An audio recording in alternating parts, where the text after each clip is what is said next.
Welcome back, ladies and gentlemen, and we're still on the topic of guilt. And once again, I'm going to tip my hat off to Tom for opening up there, and talking about the chicken that killed him, that made him feel guilty. We all have a chicken that haunts us. And Tom, thank you very much. I really appreciate that. Top man. Now, the good thing, it is bittersweet because it was like how I found out. I had friends backstabbing me. Oh, take this knife out of my back, mother. Anyway, one of the band members' girlfriend rang me to tell me that they were rehearsing and working with another girl. And the only reason this girl rang me, this band member's girlfriend rang me, is because she thought the guy she's seeing, the band member, was seeing this other girl. So it was jealousy. Yeah. That stitched you up in the end, dudes. Oh. You know what I mean? So you were coming around here and I knew. I knew what you lot are doing. But I felt it in my bones, man. I'm really good, sensitive with that kind of shit, that something's going on. There's no effing way. We've been rehearsing for over a year, doing gigs, and all of a sudden you're messing up. No way. It's like a dog can't serve two masters. You're going to get confused. It's muscle memory for a start. You can't help it. So whatever you're going to do, you're going to slip up and give yourselves away. And that's what happened. It hurt. It hurt a lot. I felt that was my last chance at my age to have the energy to do what I want to do in that respect. I'm going to tell you something that you don't know. I may have said it to you guys when I was ranting that day at you guys when I found out. That guy who wanted to manage us, he wanted me to get rid of you guys. Did I tell you that? Remember Steve? That got the jungle bars and the guy with the glasses. So. That he died. The geezer that died? Yeah. He died? Yeah. Yeah, he died. The promoter there, manager. Right. And he come up to me, right? And he said to me, George, listen, man, drop them. I'm like, no. I swear to God. Why did he say drop us? He said, you don't need them.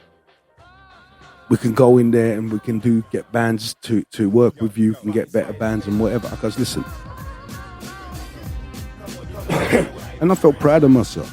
I said, listen, firstly, I started this with them guys and I'm going to finish it with them guys. That's what I said to the guy. And he was ready to do this and that and the other for me. I don't care, bro. I've been there, done it before. I don't care about that. I'm one of those loyal team members. Do you know what I'm saying? I'm not one of them guys to benefit myself.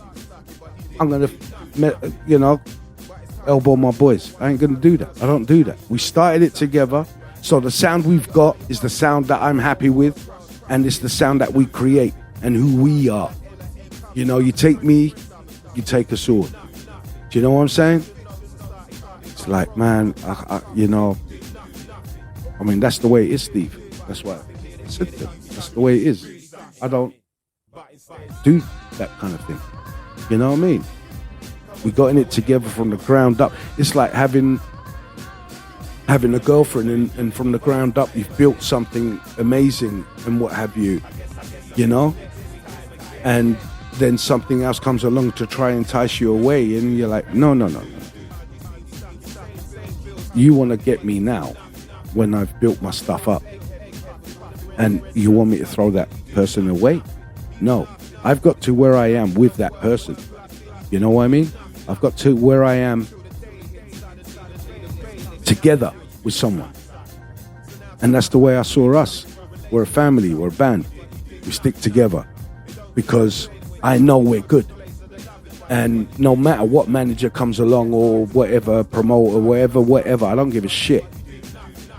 I am not disloyal. You know, where I come from, it's loyalty, man.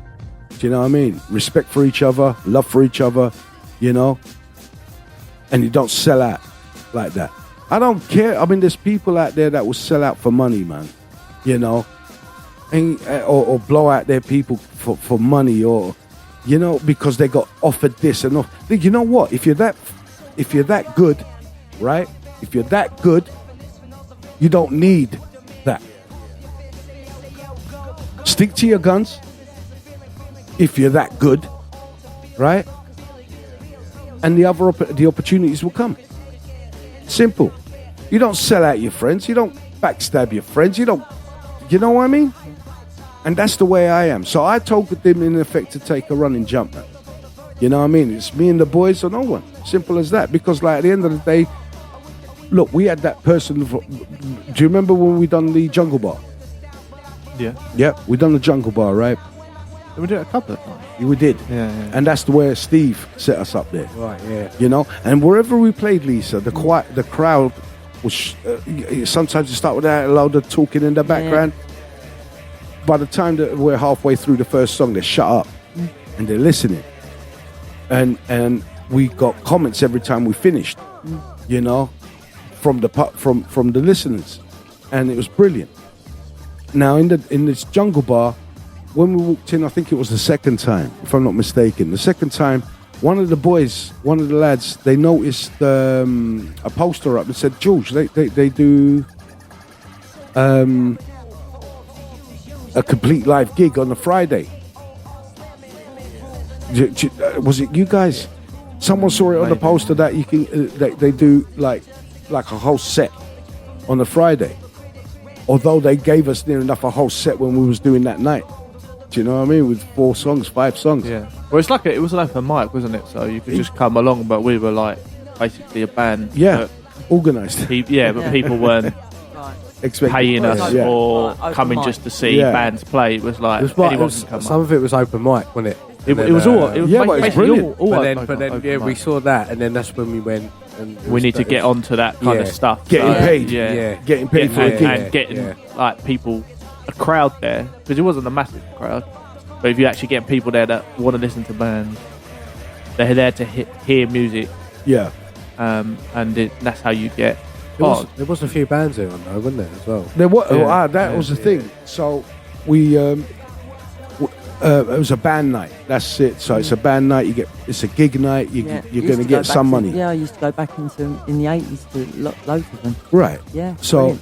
I went up to the barmaid and I asked her about that poster. I said to her, excuse me, miss, apparently you could put your name down to play on a Friday night and what have you. She goes, yeah. But it's down to the manageress, wasn't it? The lady owner. Yeah, the owner. That's it, the owner.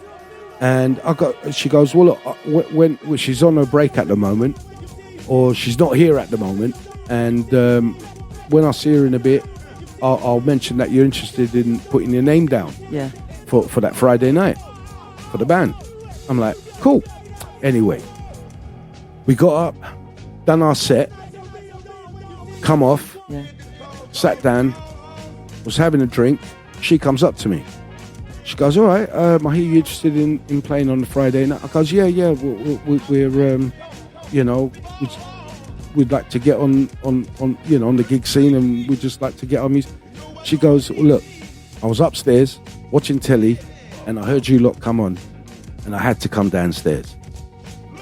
Unfortunately, I've got no space for 6 months. But the moment the space opens up, I think I can get you in the next couple of weeks. I'm like, lovely. I appreciate that. Cool. Yeah. About a month goes by or so. 2 months go by. I get a phone call that a band's dropped out or they can't make it, and please can you come down? I'm like, I would. But unfortunately, the band's no longer. You know, that's when it was what it was. So this is what I was saying, we was getting some good vibes. Real good vibes, because that's one of the key... That Jungle Bar is one of them key places up in Hartford. Where is it? Hartford, yeah. Hartford. Yeah, Up in Hartford. You know, it's like the Camden town of live bars, music. Yeah. There's loads of them up there. So we really enjoyed that. We could have done something. I hold no animosity to any of the boys at all. Otherwise, if I did, dudes, you know, you. Well, this is where it becomes sort of a like a bit of a happy ending, isn't it? Because we're all still friends. And, Yeah. you know, and it's gone from that to this, and it's easy. Well, and this is to talk about it and what could have been, yeah. But you know, it's frustrating and stuff like that. But it's nice to be able to talk about it, still knowing that we're all friends. And mate. Look, it just is what it is. I sometimes, and this is where I'm not going to have that again. What I mean, I'm not going to have that again. I'm not going to have anyone ruin what I'm up to right now. It's a beautiful thing going on right now, you know. It's not I'm just not going to let that happen. You know, this is the next step in my life that I really enjoy, and I'm enjoying hanging out with you guys, everybody talking, having guests on the show, you know, and opening up, talking to people, you know, damn it, just getting your shit off like you may have had over the week, you know, since we last got together and spoke, you know. Some shit may talk to people, it might hit a little nerve here or a little nerve there, but we're all coming from a good place of love, a place of care, you know. And if anyone wants to take that and twist it and make it into something that it isn't, with the grace of God, go and do that shit, you know, and enjoy your own twisted little life. But we're not here about no hate speech. Yeah, we hit on some things here and there, but it's not no hate, it's opinion. And the moment opinion becomes hate is when we stop doing this stuff, you know. But unfortunately, freedom of speech is not free, and sometimes it can be offensive, because we run the risk of, without offending people, we can't have that freedom of speech to debate. So there needs to be these open-minded. I mean, I'm not talking about like getting a bunch of NF or BNP up there going, giving it this, that, and the other. Yeah. You know, that's blatant, out and out, right hate speech. What I want to bring to these shows that we do is a laugh, logic, reality, non-delusional, and the way of the world, the way the actual world works, not how these liberals, how they want it to work, because we're not there yet. And those liberals that sit in the middle of the fence without left or right, or, you know, those ones that are like, I don't know, you know, don't trust them. You know, simple as that. It's like they've got no opinion. Hence they sit on the fence. So it's good to have an opinion. It's good to have your speech, your thought, to come across to people and understand that everybody has the right to freedom of speech without harm and judgment. Because without these words of freedom of speech, there is no debates. There are no logical thinking. There is no freedom. So please understand, there are times, yes, we like to joke, but we like to get serious at time. And like, this is one of those times where you must understand and think. Be an independent thinker. Don't follow the sheep. Don't follow what society tells you and have to do. I mean, within the laws, yes. But be a free thinker and don't be one of them what they call sheeple. Just ending this segment right now, ladies and gentlemen. And once again, I appreciate the honesty from Tom and Martin, and love these dudes. And this is not going to fail like I've had other people prior interjecting into my business and throwing a spanner in the works. Thank you. We'll be back after this. touch.